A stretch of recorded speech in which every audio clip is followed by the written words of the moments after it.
जहां एक तरफ डीडी फ्री डिश की लोकप्रियता बढ़ती जा रही है, लोग कहीं ना कहीं डीडी फ्री डिश की ओर अपना झुकाव कर रहे हैं, तो दूसरी ओर कहीं ना कहीं मनोरंजन जो है वो डीडी फ्री डिश का डगमगाने लगा है। जहां एक तरफ हमें कुछ पॉजिटिव रिस्पॉन्स सुनने को मिलता है कि डीडी फ्री डिश एक बेहतर सर्विस हो रही है, डीडी फ्री डिश में कुछ ऐसे चुनिंदा चैनल्स हैं जो अच्छे खासे अवेलेबल हैं, जबकि प्राइवेट डीटीएच पर उन चैनलों को देखने के लिए हमें हर महीने शुल्क देना पड़ सकता है, कीमत देनी पड़ सकती है। तो कुछ न कुछ नेगेटिव देखो हर चीज में होता है, वही डीडी फ्री डिश में भी है। कुछ चुनिंदा चैनल्स ऐसे भी हैं जो हमारा समय खराब कर रहे हैं और डीडी फ्री डिश की पॉलिसी का उल्लंघन भी कर रहे हैं। लेकिन इस वीडियो में हम आपको कुल ऐसे 3 चैनलों के बारे में बताएंगे जिन्होंने कहीं ना कहीं पॉलिसी का उल्लंघन करने की कोशिश भी की है और वो कंटेंट से ज्यादा कुछ और चीजों पे फोकस कर रहे हैं। आखिर वो चैनल्स कौन से हैं और डीडी फ्री डिश जो है इन चैनलों पर या और किसी अन्य चैनल पर जो इसी तरह का जो है पॉलिसी का उल्लंघन कर रहा है उस पर एक्शन क्यों नहीं लेता, उसके बारे में भी हम जिक्र करेंगे, बात करेंगे। अगर आप डीडी फ्री डिश से जुड़ी जानकारी हो या किसी भी डीटीएच की जानकारी हो, अगर आप आगे भी पाते रहना चाहते हैं तो हमारे चैनल को सब्सक्राइब जरूर कीजिएगा, क्योंकि सब्सक्राइब करने का कोई भी चार्ज नहीं लगता। सब्सक्राइब करना बिल्कुल फ्री है। आपका थोड़ा सा मेहनत यानी कि कुछ सेकंड्स आपको सिर्फ एक बटन दबाने पर लगाने हैं और हमारा चैनल आपके बीच हमेशा के लिए मजबूत हो जाएगा, सब्सक्राइब हो जाएगा। तो इस वीडियो में हम उन 3 चैनलों के बारे में बात करेंगे जिन्होंने डीडी फ्री डिश की पॉलिसी का उल्लंघन भी किया है और हमारा समय खराब भी किया है। वो मनोरंजन के नाम पर धब्बा है। आखिर इन्होंने ऐसा क्या किया है तो जान लीजिए।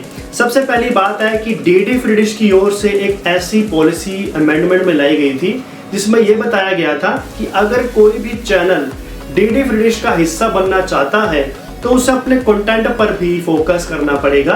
यानी लगभग कह लिया जाए तो 60 to 65% जो कंटेंट है वो उस कैटेगरी के अकॉर्डिंगली, उस बकेट के अकॉर्डिंगली, उस लैंग्वेज के अकॉर्डिंगली होना चाहिए। फॉर एग्जांपल, अगर एक हिंदी धारावाहिक कैटेगरी में जो कि बकेट A+ है, अगर उसमें कोई चैनल पार्टिसिपेट करके आ रहा है तो उसे धारावाहिक ही दिखाने होंगे, वो किसी और चीज पर फोकस नहीं कर सकता। अगर वो करना भी चाहे तो कर ले, लेकिन उसका जो प्रतिशत होगा वो आपका 65% से ज्यादा नहीं होना चाहिए।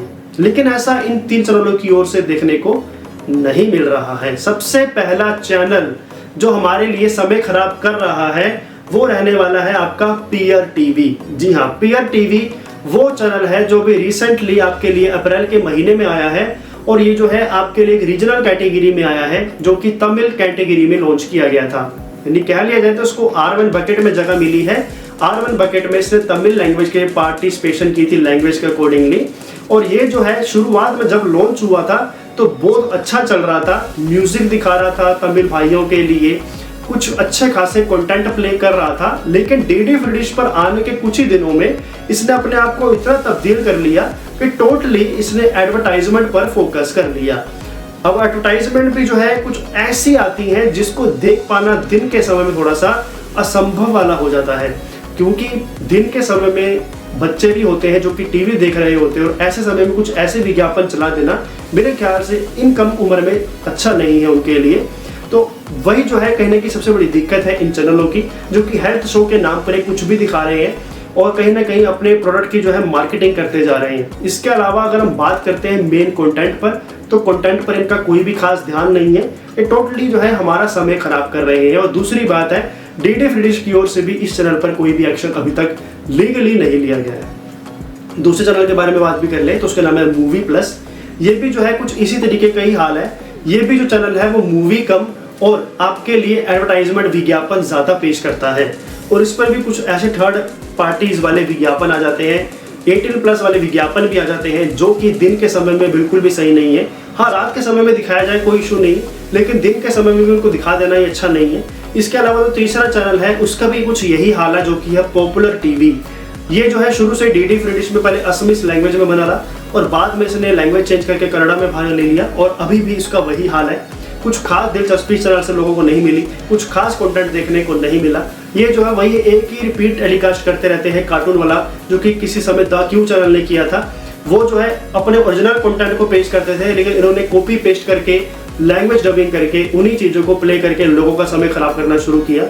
और मोस्टली जो है ये विज्ञापन पे फोकस करते हैं ताकि जो डीडी फ्री डिश को इन्होंने अच्छी खासी रकम पे की है स्लॉट लेने के लिए उससे रिकवर कर सके, और रिकवर के लिए ये हमें सबसे अधिक समय एडवर्टाइजमेंट को ही पेश करते हैं। तो इस चैनल को लेकर आपके मन में क्या सवाल है? आपको क्या लगता है कि वाकई में इन चैनलों की ओर से जो हमें कंटेंट दिखाया जा रहा है वो क्या सही है? क्या वाकई में जो चैनल है वो आपको इन कंटेंट के साथ अपने साथ जोड़ सकते हैं? क्या डीडी फ्री डिश की पॉलिसी का उल्लंघन नहीं हो रहा? और हाँ, डीडी फ्री डिश की पॉलिसी का उल्लंघन तो सरेआम कर ही रहे हैं मान लिया, लेकिन इसका जो है डीडी फ्री डिश की ओर से एक्शन क्यों नहीं लिया जाता वो भी आप सुन लो। उसका कारण है ये, जी हाँ, मनी। डीडी फ्री डिश को जो पैसा मिलना था वो मिल चुका है। अब डीडी फ्री डिश जो है इतना बड़ा एक्शन लेकर 3 चैनलों की जो कमाई उन्हें आ रही है, इंस्टॉलमेंट जो उन्हें आ रही है, उससे वो गंवाना नहीं चाहते। क्योंकि मान लो इन चैनलों को उन्होंने निकाल भी दिया और 3 किसी अन्य चैनल को मौका भी देना चाहे तो वो पार्टिसिपेट करेंगे भी या नहीं करेंगे, वो भी एक बहुत बड़ा सवाल हो जाएगा। तो डीडी फ्री डिश ऐसा बिल्कुल भी रिस्क नहीं ले सकता कि उसको अच्छा खासा रकम किसी चैनल से मिल रही हो जिसके पास सूचना और प्रसारण मंत्रालय से लाइसेंस भी हो। अब वो थोड़ी सी पॉलिसी को उल्लंघन कर भी रहा है तो उससे उनको कोई फर्क नहीं है। बात सिर्फ पैसों की आ जाती है कि डीडी फ्री डिश को पैसा पूरा मिल रहा है तो उन्हें इससे कोई भी लेना देना नहीं है। लेकिन डीडी फ्री डिश को होना चाहिए ऐसा, क्योंकि अगर लोग ही उनके साथ नहीं जुड़ेंगे आने वाले समय में लोगों को पता चलेगा कि कुछ ऐसी थर्ड पार्टी या ऐसी घटिया चैनल्स डीडी फ्री डिश का हिस्सा बनते हैं, तो लोगों के नज़रों में डीडी फ्री डिश की जो वैल्यू है वो लगभग डाउन हो जाएगी और लोग जो है वापस से प्राइवेट डीटीएच को रुख करना शुरू कर सकते हैं। बेशक थोड़ा सा पैसा देना पड़े हर महीने का रिचार्ज कराने के लिए, लेकिन ऐसे फालतू चैनलों को देखने के लिए किसी के पास भी ज़्यादा समय नहीं होता। तो आपके मन में जो भी सवाल हो चैनलों को लेकर या आपकी नज़रों में और भी ऐसा कोई चैनल है जो सेम यही हाल है, उसका भी नीचे अपने कमेंट बॉक्स में जरूर दीजिएगा। नमस्कार।